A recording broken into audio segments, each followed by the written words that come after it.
Assalamualaikum warahmatullahi wabarakatuh.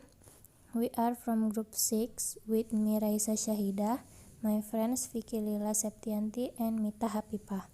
We would like to discuss the linguistic factors. We will start with the cross-linguistic influence and learner language. Cross-linguistic influence is typically defined as the influence that knowledge of one language has on an individual's learning or use of another language. This influence can involve various aspects of language. For example, for a native speaker of Spanish who is learning English, CLI or cross-linguistic influence may lead to Spanish-sounding pronunciation when speaking English word zoo. They pronounce it as su. Next, we are talking about the contrastive analysis hypothesis. The principal barrier to second language acquisition is the interference of the first language system with the second language system. A taxonomy of linguistic contrast between them, which in turn would be enable linguistics and language teachers to predict the difficulties a learner would encounter in the behavioristic and structuralist approaches. The following are the hierarchy of difficulty. The first one is level 0 transfer, which has no difference or contrast. And the next is level 1 coalescence, where two items in the native language become coalesced into essentially one item in the target language. And then level 2 under differentiation, which explains an item in the native language is absent in the target language. And then level 3 reinterpretation, an item that exists in the native language is given a new shape or distribution. And next, level 4, over differentiation, a new item entirely, bearing little if any similarity to the native language item, must be learned. And then the last level is level 5, split. One item in the native language becomes two or more in the target language, requiring the learner to make a new distinction. From the contrastive analysis hypothesis to cross-linguistic influence. Strong version of the contrastive analysis hypothesis is the attempt to predict difficulty by means of contrastive analysis. Weak version of the contrastive analysis hypothesis is the best linguistic knowledge available in order to account for observed difficulties in second language learning. Contrastive analysis is inadequate theoretically and practically to predict the interference problems of a language learner. Meanwhile, subtle differences wherever patterns are minimally distinct in form or meaning in one or more systems. Confusion may result, which are intralingual errors within one language and interlingual errors across two or more languages. B. Markedness and universal grammar. In this material, we are going to talk about 1. Markedness differential hypothesis. Markedness differential hypothesis distinguishes members of a pair of related forms or structures by assuming that the marked member of a pair contains at least one more feature than the unmarked one. In addition, the unmarked or neutral member of the pair is the one with a wider range of distribution than the marked one.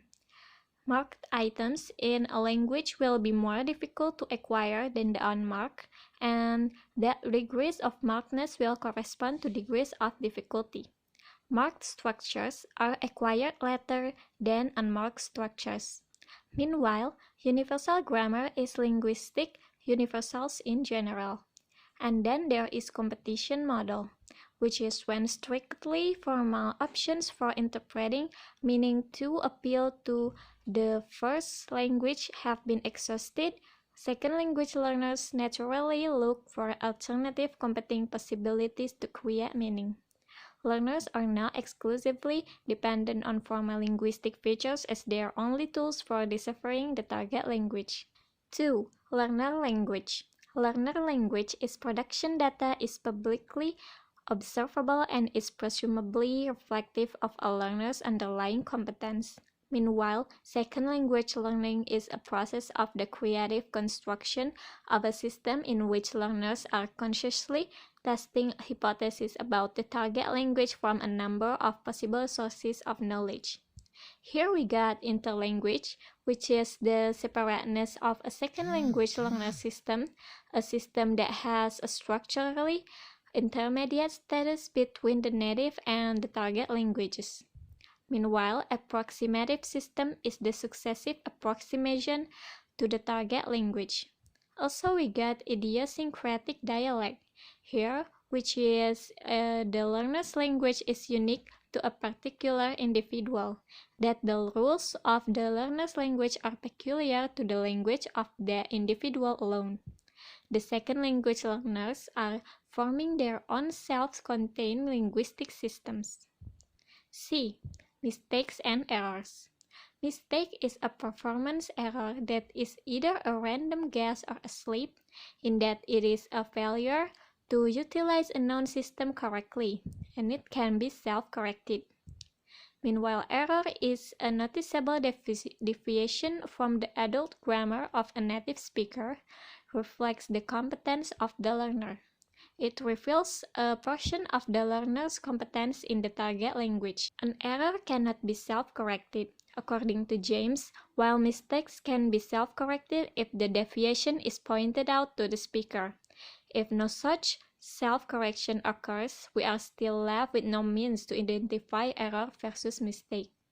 Error analysis, it becomes distinguished from contrastive analysis by its examination of errors attributable to all possible sources, not just those resulting from negative transfer of the native language.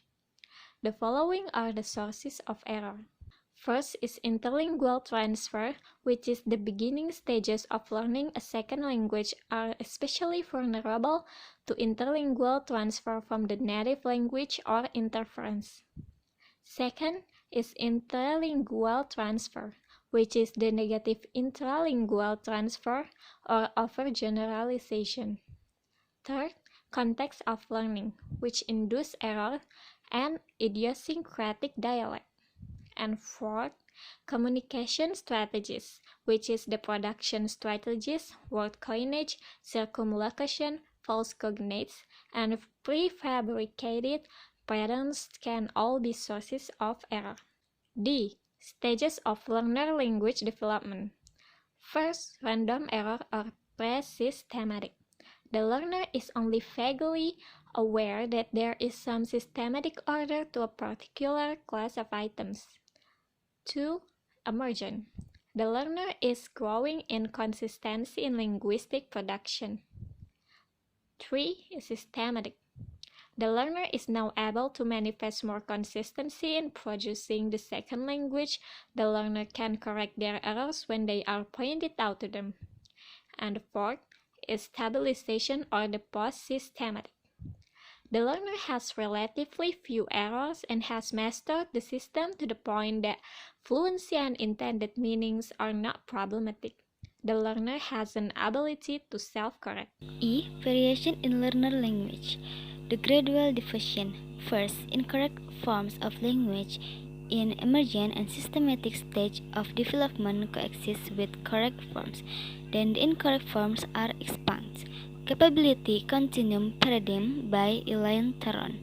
Non-systematic free variation and individual variation do indeed exist, but focus on contextual variability, that is, extent to which both linguistic and situational context may help to systematically describe that might otherwise appear simply as unexplained variation. These include 1. Linguistic context, 2. Psychological processing factors, 3. Social context, and 4. Language function.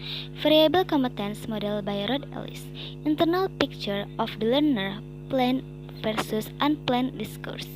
Planned discourse implies less automatically and therefore requires the learner to call upon a certain category of learner language rules, while unplanned discourse more automatic production predisposes the learner to dip into another set of rules. Fossilization or stabilization. Fossilization is the relatively permanent incorporation of incorrect linguistic forms into a person's second language competence. Fossilization is defiant items in the speech of a learner that first gain positive affective feedback. Keep talking, then positive cognitive feedback. I understand, reinforcing an incorrect form of language, visual and Euler's model. Meanwhile, stabilization is a more appropriate construct to apply to learners whose language development has reached an apparent plateau. G. Errors in the classroom, a brief history. Audiolingual method is where errors were viewed as phenomena to be avoided by overlearning, memorizing, and getting it right from the start. Community language learning, where natural processes within the learner will eventually lead to acquisition. CLT approaches task-based instruction, which is advocates an optimal balance between attention to form and errors and attention to meaning. H. Form-focused instruction. Categories of error treatment. 1. Types of feedback, request, clarification request, metalinguistic feedback, elicitation, explicit correction, and repetition. That was our presentation. Thank you very much. Wassalamualaikum warahmatullahi wabarakatuh.